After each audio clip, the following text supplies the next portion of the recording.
नगर में रहने वाला कबीर नाम का एक लड़का अपनी जिंदगी से बहुत निराश था।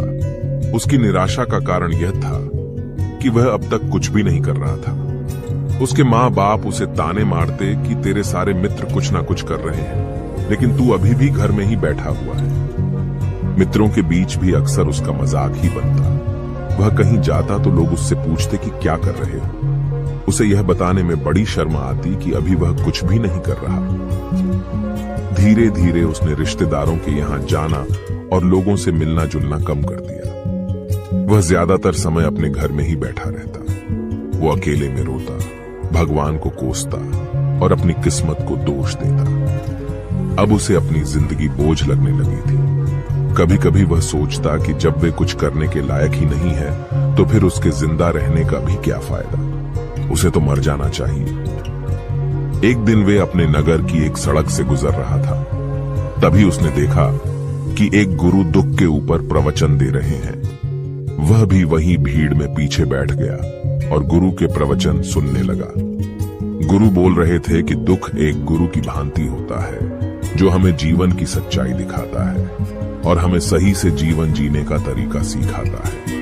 आप चाहें तो अपने दुख रूपी गुरु से जीवन जीना भी सीख सकते हैं और चाहे तो उस दुख में डूबकर बैठकर रो भी सकते हैं। कबीर भी गुरु की ये सारी बातें ध्यान से सुन रहा था, लेकिन उसे गुरु की ये बातें सही नहीं लगी। उसने खड़े होकर कहा, दुख कुछ भी सिखा कर नहीं जाता, सिर्फ पीड़ा देकर जाता है। दुख की पीड़ा अनंत होती है। ऐसा लगता है इसके बाद कुछ भी नहीं होने वाला, कुछ भी नहीं मिलने वाला। मृत्यु भी उसके सामने छोटी लगने लगती है। गुरु ने कहा, आखिर क्या दुख है तुम्हें? कबीर ने अपना सारा दुख गुरु के समक्ष कह सुनाया और पूछा, क्या आपके पास मेरे इस दुख का कोई समाधान है? यह सुन गुरु मुस्कुराए और बोले, जिस दिन तुम्हारे जीवन में सच्चा दुख आए उस दिन मेरे पास आना, मैं तुम्हारे दुख का समाधान अवश्य करूंगा। इतना कहकर गुरु वहां से चले गए। कबीर ने सोचा, क्या मेरा दुख सच्चा नहीं है? क्या जिसने से गुजर रहा हूं वो छोटा है? कोई भी मेरे दुख को नहीं समझ सकता। जब माँ बाप नहीं समझ पाए तो गुरु के समझेंगे। अपने दुखों से परेशान होकर कबीर ने एक निर्णय लिया कि अब वह कुछ करके दिखाएगा। उसने एक छोटा सा व्यापार शुरू किया, लेकिन उसमें उसे सफलता नहीं मिल रही थी। पर उसके घर वाले खुश थे कि वह कुछ तो प्रयास कर रहा है। वह अपने व्यापार में जुटा रहा और उसे धीरे धीरे सफलता भी मिलने लगी। फिर उसने रफ्तार पकड़ ली और सिर्फ 3 साल के अंदर ही वह एक बड़ा व्यापारी बन गया। अब कबीर के चारों तरफ ऐसे बहुत से लोग थे जो उसकी चिंता करते थे, उसे पसंद करते थे, उसके काम की प्रशंसा करते थे। अब उसके घर वाले भी उसकी प्रशंसा करते नहीं थकते थे। दिन प्रतिदिन उसके मित्रों की संख्या बढ़ती जा रही थी। अब वो अपनी जिंदगी से बहुत ही खुश था। उसके कुछ मित्रों ने उसे सलाह दी कि जब तुम बड़े व्यापारी बनकर इतने खुश हो तो सोचो कि अगर तुम इस नगर के, इस राज्य के सबसे बड़े व्यापारी बन जाओ तो तुम्हारे पास कितना सुख होगा, कितने लोग तुमसे जुड़ना चाहेंगे, तुम्हारा कितना यश फैलेगा। स्वयं राजा भी तुमसे मित्रता करना चाहेंगे और जरूरत पड़ने पर तुमसे ही धन उधार लेंगे। मित्रों की यह बात कबीर के मन में घर कर गई। अब उसने और भी धन कमाने का प्रयास शुरू कर दिया, लेकिन उसे ये सब कुछ बहुत ही जल्दी चाहिए था। वह सब कुछ प्राप्त करने में अपना ज्यादा समय बर्बाद नहीं करना चाहता था। इसीलिए उसने ऐसे भी कार्य करने शुरू कर दिए जो उचित नहीं थे। उसने बड़ी मात्रा में अपने मित्रों से धन उधार लेना शुरू कर दिया। ज्यादा मुनाफा कमाने के लालच में अपने सामान में मिलावट करने लगा। उसने दूसरे व्यापारियों के खिलाफ षड्यंत्र भी रचे, उन्हें डराया धमकाया। जैसा जैसा उसके मित्र उससे कहते गए वही करता गया। वह इन तरीकों से ज्यादा धन तो कमा रहा था, लेकिन अब उसके जीवन में सुकून नहीं रह गया था। उसके मन की शांति गायब हो गई थी। उसे रातों में नींद नहीं आती थी। सुख साधन की सारी वस्तुएं होने के बाद भी उसे किसी में सुख नहीं मिल रहा था। एक दिन कबीर अपनी बग्गी में सवार होकर कहीं जा रहा था। तभी रास्ते में उसे गुरु का आश्रम दिखा। वह रुक गया।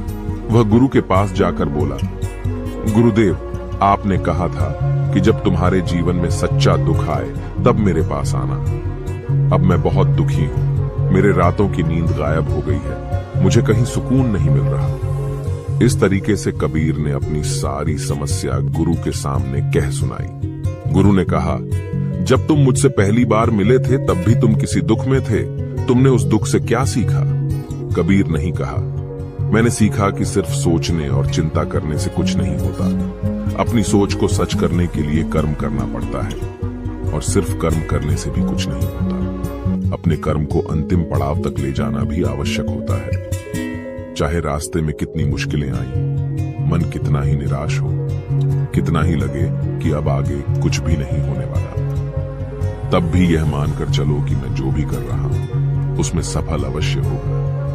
लोग सिर्फ सफल व्यक्ति को ही सम्मान देते हैं, फिर चाहे कोई कितना ही अच्छा क्यों ना हो, वह लोगों की नजरों में होता है। यह सब सुन गुरु मुस्कुराए और बोले, यह असली दुख नहीं है। जब तुम्हारे जीवन में असली दुख आए तब मेरे पास आना, मैं उसका समाधान अवश्य करूंगा।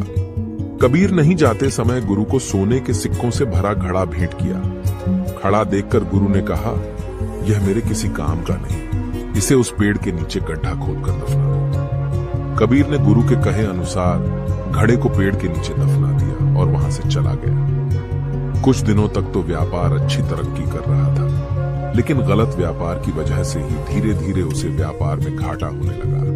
उसकी सारी धन संपदा धीरे धीरे खत्म होने लगी, और एक दिन ऐसा आया जब उसके पास कुछ भी नहीं बचा और वह कर्जे से लग चुका था। लेकिन वह निश्चित था, क्योंकि उसने सारा कर्ज अपने मित्रों से ही लिया था। मैं सोचता था कि उसके मित्र बुरे समय में उसका साथ देंगे, लेकिन ऐसा कुछ भी नहीं हुआ। बुरा समय आते ही मित्रों ने ही सबसे पहले अपना उधार मांगना शुरू किया, और उधार वापस न करने पर जान से मारने की धमकी भी दी। उसके शुभ चिंतक, उसे चाहने वाले सब उससे दूर हो गए। उसके वो मित्र जो उसके साथ मौज मस्ती किया करते थे, अब उससे दूर भागने लगे। उसके परिवार वाले उसे उसकी गलतियां और कमियां गिनाने लगी। उसकी सारी संपत्ति नीलाम हो गई और उसके पास कुछ भी नहीं बचा।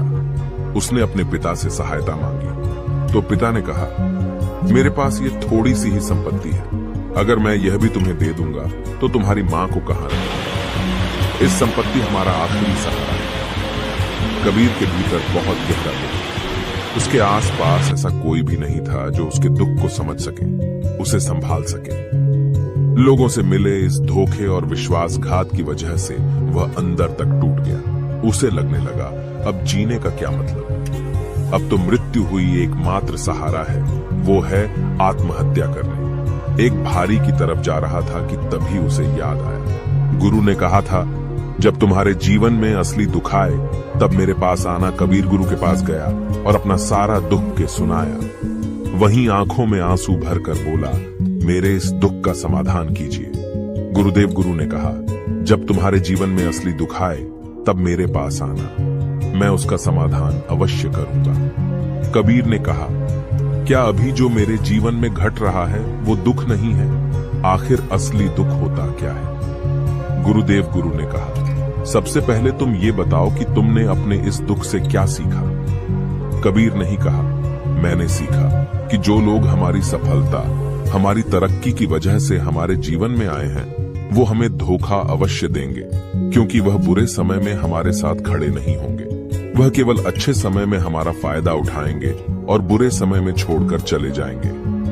भरोसा केवल उन्हीं लोगों पर करना चाहिए जो हमारे बुरे समय में, असफलता के समय में हमारे साथ खड़े रहते हैं। लेकिन ऐसे लोग बहुत ही कम होते हैं, पर जिसके पास होते हैं उन्हें उनकी कद्र करनी चाहिए, उनका अपमान नहीं करना चाहिए। मैंने यह भी सीखा कि कभी किसी के खिलाफ षड्यंत्र नहीं रखना चाहिए। ईमानदारी और धैर्य के साथ अपना काम करना चाहिए और कभी लालच नहीं करनी चाहिए।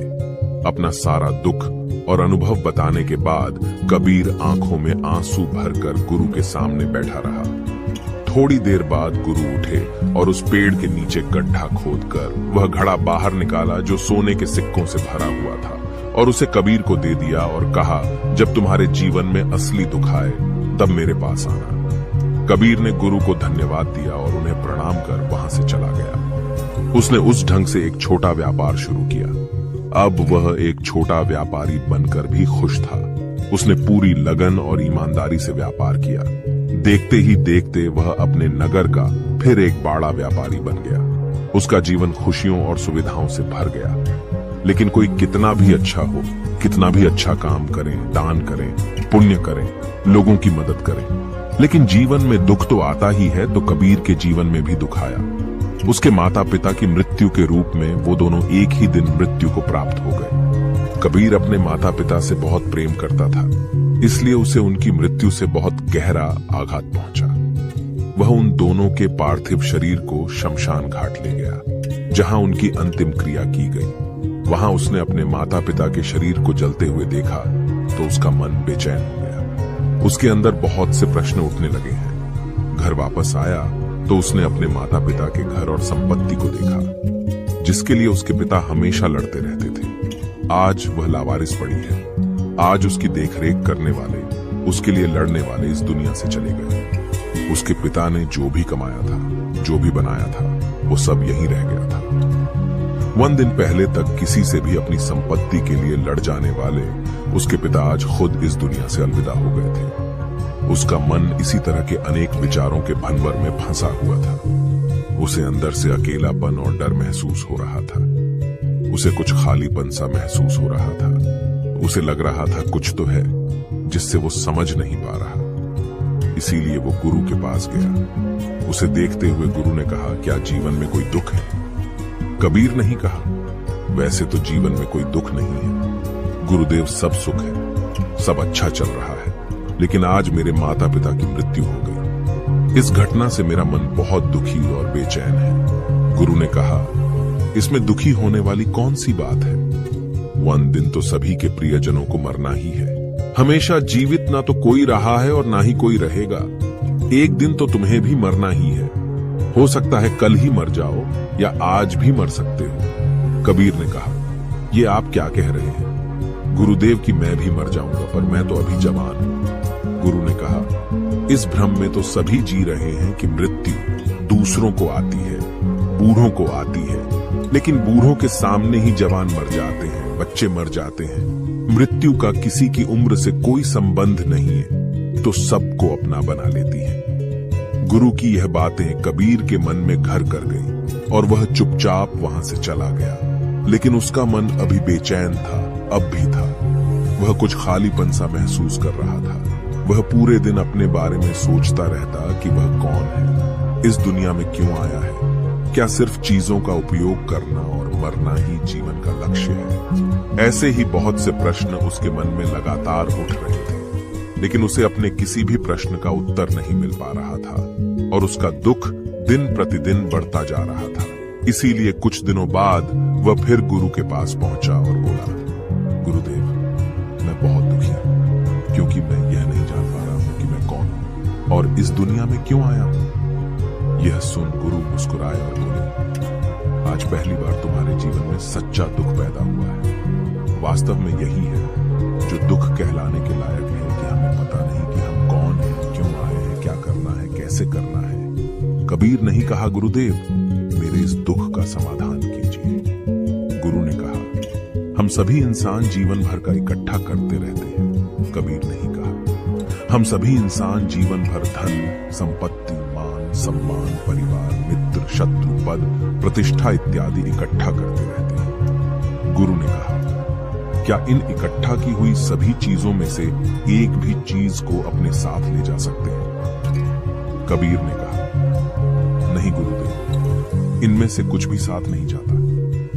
मेरे माता पिता के साथ भी कुछ नहीं गया, सब तो यहीं छूट गया, हर परिवार, संपत्ति, सब कुछ। गुरु ने कहा, अब मेरी बातों को ध्यान से सुनना। इस दुनिया में हमें जो इकट्ठा करना चाहिए वो तो हम कभी इकट्ठा करते ही नहीं। चीजें हमारे सामने ही होती हैं, लेकिन हम उन्हें देखने का प्रयास ही नहीं करते। इस दुनिया में हमें जिस चीज को इकट्ठा करना है वो हम खुद हैं। हमें खुद को इकट्ठा करना है ताकि जब मृत्यु हो तो हम एक हो सके और स्वयं को पहचान सके। हम भीतर से बंटे हुए, हम बंटे हुए हैं प्रेम में, नफरत में, क्रोध में, जलन में, क्रूरता में, धन में, संपत्ति में, पद में, प्रतिष्ठा में, मान में, पहचान में, धर्म में, जाति में, ऐसे ही सैकड़ों हजारों चीजों और वास्तव में हम बंटे हुए हैं। हम टुकड़ों में जीवन जी रहे हैं। इस बंटवारे की वजह से हमारी चेतना कभी एक नहीं हो पाती। हमारी चेतना शक्ति बिखर गई है। इसीलिए हमारे पास इतना भी समय नहीं है,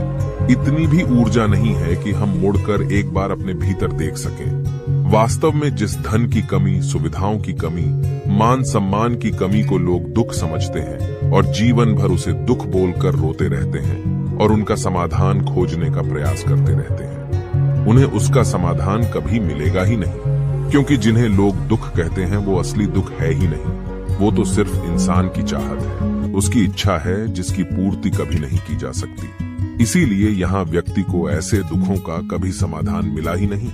इसीलिए इन सब के ऊपर अगर अपने दुखों का परम समाधान चाहिए तो सबसे पहले अपने आप को इकट्ठा करो, अपनी ऊर्जा को इस संसार से वापस खींचो और एकत्रित करो। अपने ऊपर ध्यान दो, खुद पर ध्यान लगाओ, मृत्यु से पहले अपने आप को पहचान लो। ऐसे ही बिखरे हुए मत चलो।